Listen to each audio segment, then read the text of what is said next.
Hello, everyone, and welcome back to Lit Up with Annie. Today, we're going to talk about the expected cutoff for NTA UGC NET English. This is completely based on the data that I've received from you all, the marks that you're scoring, and this is just a prediction. ठीक है जो मैं predict करने वाली हूँ उससे ज़्यादा भी कट ऑफ जा सकती है, उससे कम भी जा सकती है. So I had conducted a poll for my students. I would want to show you the result of that. Yeah. This was conducted for general category students, and this is how it looked. A lot of students scoring low marks than we usually get, है ना. अगर आप एक trend देखो तो हम देखते थे कि 60 to 65% तक जाता था नेट का cut off, but that has changed. Even when we look at the last time, June का अगर हम देखें तो काफ़ी कम कट ऑफ गया था, around 166 marks for general category for NET, and more for JRF, around 188 was for JRF. This time, paper 1 was, as you said, comparatively easier, but paper 2 was a disaster for many, and it was okay for some. However, you've scored lesser, so I think it again creates a balance between paper 1 and paper 2. Based on that, this is what can be expected. Okay, for unreserved category, JRF can go up to 182 to 188. Remember last time 188 था, तो हो सकता है इस बार उससे थोड़ा कम जाए, लेकिन ये भी हो सकता है ऑलमोस्ट इक्वल जाए, एक दो नंबर ऊपर जाए, तो वही एक सर्कल रहेगा.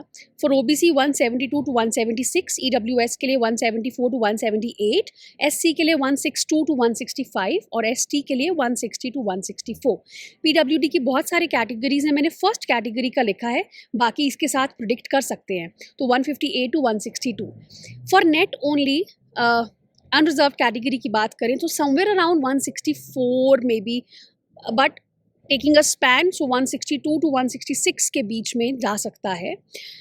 ओबीसी के लिए 148 टू 153, ईडब्ल्यूएस के लिए 150 टू 155, एससी के लिए 138 टू 144, एसटी के लिए 138 टू 143 और पीडब्ल्यूडी फर्स्ट वाली जो कैटेगरी है 135 से 139. And I have also written down for PhD if किसी का गोल पीएचडी है तो. ठीक है, सो ये एक प्रिडिक्शन है. अगेन इससे कम इससे ज़्यादा भी हो सकता है, but again based on what you all have told me, this can be expected. I don't want any one of you to panic. आप लोग कल बहुत सारे बच्चे पैनिक कर गए थे कि बहुत कम स्कोर है और अब क्या होगा. Please don't panic. आपका अकेले का नहीं है, बहुत सारे बच्चों का कम है, लेकिन ऐसा नहीं है कि सबका ही कम है. As you can see, we also have 190 and above. तो आपका ये जो लोग हैं, आप लोगों का JRF हो जाएगा. ठीक है, यू कैन रिलैक्स. ऑफकोर्स जो यहाँ पे हैं बच्चे, वो मुझे लगता है बॉर्डर लाइन केसेस हैं, ये वाले जो 160 से आपका 166, 7, 8, 9 तक हैं. You can expect something, but again hope for the best, but also be prepared for the worst. लेकिन इसका मतलब ये नहीं है कि आपने गिव अप कर देना है सब कुछ और कुछ नहीं होगा. अब patterns are changing, trends are changing, उसको आप पॉजिटिवली लो थोड़ा कि ठीक है, अभी तक जो मैंने पढ़ा वो मैंने पढ़ लिया, अभी मैं अलग तरीके से पढ़ना शुरू करूँगी तो शायद मुझे और नॉलेज मिलेगा. I will become a master, even better master of the subject. तो take it positively that I will study from a different perspective also.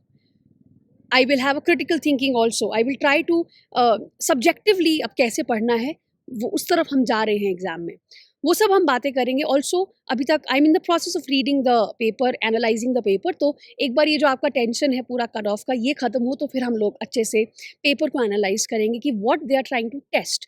और उसके बेस पे, जैसे मैंने एक प्रोडिक्शन एक मैंने स्ट्रैटेजी का वीडियो थोड़े दिन पहले निकाला था कि कैसे प्रिपेयर करना है जून 2026 के लिए. उसमें फर्स्ट चीज़ मैंने कही थी कि एक बार पेपर आएगा तो उसको हम एनालाइज करेंगे, देखेंगे कि किस तरह के और कहाँ से पेपर में क्या पूछना चाह रहे हैं, क्या टेस्ट करना चाह रहे हैं. उसके बेसिस पे हम अपना एक और स्ट्रैटेजी बनाएंगे जून के लिए.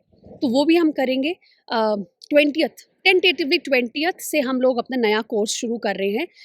अगर आपको लग रहा है कि आपको तैयारी करने की ज़रूरत है और एक्सपीरियंस चाहिए और अच्छा सीखना है कुछ, तो you can join my course, you can get in touch with me. I will give you the details over Telegram or WhatsApp. You can also have my contact, which is in the description box. ठीक है? See you. Thank you.